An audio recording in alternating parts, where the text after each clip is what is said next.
Po si pangalan po and then alias. 1, 2, 3, go. Ako pala si Julito Ligario Jr. Tapos ang pangalan ko pala sa page ko is Boy Tato. Pero isa pa. Diba po? Isa, safety lang. Safety daw po. 3, 2, 1, action. Pangalan ko pala si Julito Ligario Jr. Tapos yung alias ko pala ay Boy Tato. Okay. Sir, question po, saan po nagsimula yung Boy Tato? Paano nabuo ang Boy Tato? Yun kasing dati kasi isa po akong construction worker, tapos napalaban ako sa isang vlogger na kilala din, pangalan niya Boy Ungas. Tapos sa lahat na nakakalaban niya, ako lang yung nagpahirap ka Boy Ungas, kaya kasi may tato din ako kaya tinawag nila ako nga Boy Tato. Okay po. Unang beses nyo po ba itong sasabak sa slap battle? Mga mga 2 beses na, ay mga 3 na, mga 3. Naalala nyo pa po ba yung unang sabak nyo sa slap battle? Pwede nyo po ba kaming kwentuhan kung ano yung nangyari? Yung unang laban ko sa URCC, yung MMA, yung unang laban ko, natalo ako doon. Natalo akong laban doon kasi na-shock ako doon. Tapos, yun, maraming basher, bakit daw ako nagpapatalo? Kasi, ganun daw, kasi meron daw sinabi nga, dapat manalo kami. Kasi dihado yung mga kalaban. Sabi nila, nilaglag ko daw yung laban. Tapos, next naman. Pwede yung i-expand mo yun. Sabi yung nilaglag nila, para lang ma-clear yung clear pala. Pero hindi ko naman nilaglag, parang ganyan. Ready and go. Marami, yung unang kong laban, yun yung MMA. Tapos, ang sabi nila, bakit daw ako nagpapatalo? Tapos, marami nagsasabi ng mga basher na nilaglag ko daw yung laban. Pero, yung masabi ko sa inyo, sa mga basher ko, hindi ko nilaglag yung laban. Kasi kung nilaglag ko yung laban, sana sinabi ko na dun sa mga kasama ko nga nagpapatalo ako. Real talk yan, marami nagtatanong nga na-choke yung si Boy Tato, hindi ko nilaglag yung laban. Next naman po, yung nagsimula nga po kayo sa MMA. And then, sumali po kayo sa slap battle. Malaki po ba yung pagkakaiba nilang dalawa? Sa training, sa ginagawa niyo pong routine, gano'n?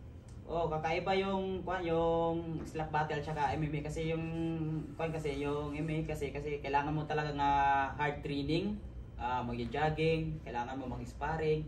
Pero yung slap battle kahit mga ensayo lang, mga saglit-saglit, yung kahit mga anong ensayo kasi hindi naman boxing yan at saka walang stamina sa slapping. Next naman po, paano po ba kayo napasali sa URCC slap battle? Napasali po ako sa slap battle sa URCC kasi napalaban po ako sa sikat nga vlogger, kaya na-trending yung video ko sa boxing, kaya maraming tumatawag. Tapos ngayon napunta ko ni Kabakal, yun pinasali niya ako sa URCC. Ano po yung parang interesado sa inyong sumali sa slap battle? Pamilya ko po. Okay ka din. Expand Expand. later. May question na tungkol dun. Okay. Ayun po. Next naman po, ayan, maliban nga po sa battle, nag-MMA po kayo. Bukod po sa MMA pa, may iba po ba kayong liga na sinasalihan? Ang paborito ko kasi nga laban is boxing lang talaga, yun lang talaga. Boxing, wala nang iba. Okay po. Pwede niyo po ba kaming kwentuhan dun sa boxing journey niyo po? Paano kayo nagsimula? Paano po kayo napunta sa MMA? Tsaka paano siya transition from boxing to slap? Yung nga sinabi ko dati, isa pa kong boxidor dati, yun, nakapalaban pa ako sa sikat nga vlogger. Tapos yun, hindi ko akalain na naging trending yung laban ko. Tapos Sinabi na ako ni Kabakal nga isali daw ako sa URCC tsaka sa MMA. Tapos pagkatapos dun sa laban sa MMA, akala ko hindi na ako pwede tatanggapin ng URCC kasi natalo ako. Hindi ko kasi akalain nga nagiging trending pa rin yung video ko kahit talo. Kaya ang ginawa nila, tinawagan nila ako ulit. Tapos gusto nila nga lalaban ako kahit talo.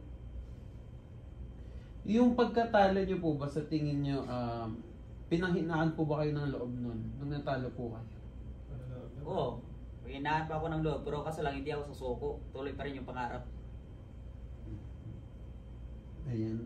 Next naman po, sa MMA po, ilan na po yung napanalo at ilan na po yung napanalo nyo? Ang record ko po sa MMA, real talk lang po, wala po akong panalo. Dalawang beses. Baka ngayong buwan, ngayon lang yung panalo ko. So boxing naman po, ano po yung record nyo? Sa boxing yung record ko. Sa slap battle naman po? Sa slap battle, wala pa akong record. Next naman po, sa lahat po ng naging laban niyo sa slap battle, ano po yung hindi niyo makakalimutan? Doon po sa tatlong yun. At bakit po? Sa hindi ko makakalimutan yung sa slap battle, yung nabaga yung mukha ko. Yung nabaga yung mukha ko, tapos at saka yung hindi ko rin makakalimutan yung mga basher.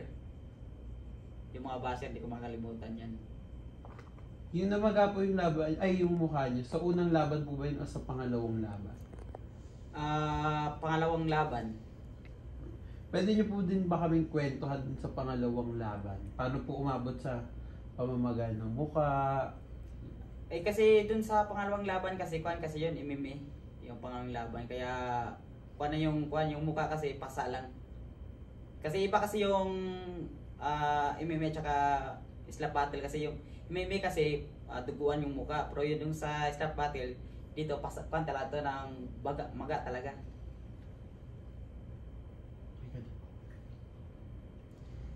Naman po, ito po.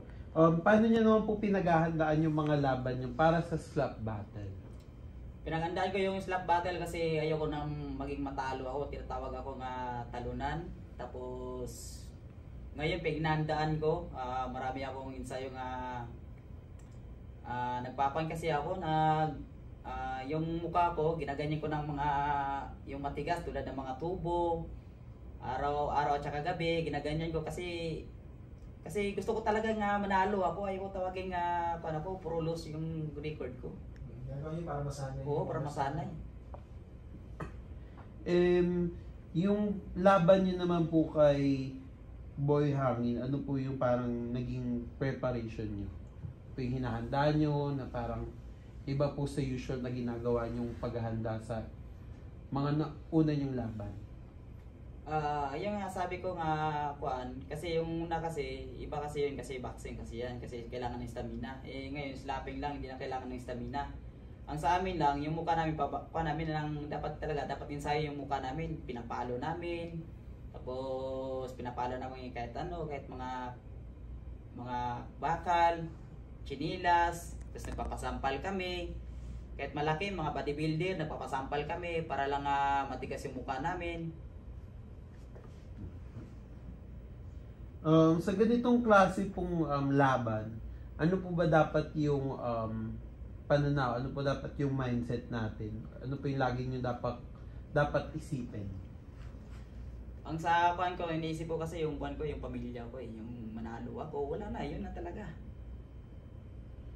Malaking bagay po talaga yung pamilya nyo sa malaki laban. talaga, lalo na pag may anak ka. Ilan na po bang anak nyo, Sir Boy? Pa lang, nang lalabas pa lang. Kasi ayun. Bukod po sa pamilya nyo, kanino nyo pa po inaalay itong darating na laban nyo? Sa mag-ina ko po. Okay po, next naman po. Ano pong mensahe nyo sa mag-ina nyo na gagalingin nyo po ba sa laban na to? Ganyan. Minsay ko lang sa sa mag-ina ko, sana nandun kayo sa laban ko. Kasi pag nandun kayo, wala yung yung kaba ko. Dapat nandun kayo para manalo ako. Ay, ayun, speaking of kaba po, pag sumasalang po ba kayo sa laban, sobrang malaking bagay po yung kaba na nakaka-apekto sa performance niyo? Kasi pag dati kasi lumalaban ako, kinakabahan ako eh. Kinakabahan ako dati kaya lagi akong natatalo. Pero ngayon, nasanay na kasi ako sa laban sa URCC, kaya nawala na yung kaba. Lalo na pag may may pamilya ka, iniisip sa laban. Last naman po, ano pong mensahe niyo sa makakalaban niyo kay Boy Hangin po? Masasabi ko lang sa iyo, Boy Hangin, huwag kang puro putak. Kasi yung mga kalaban mo, hindi tao, kundi leyon. Ito nga sabi ko sa iyo, bigyan mo ako magandang laban, magandang height. Kasi pag hindi mo ako bibigyan ng laban, manghihina ka sa loob ng cage. Okay na. Closing spells nila.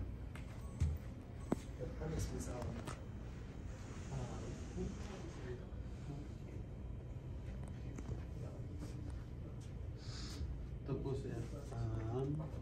Panoorin ko paano ko papatunayan si. Makikita niyo. Sir, pababa po tayo.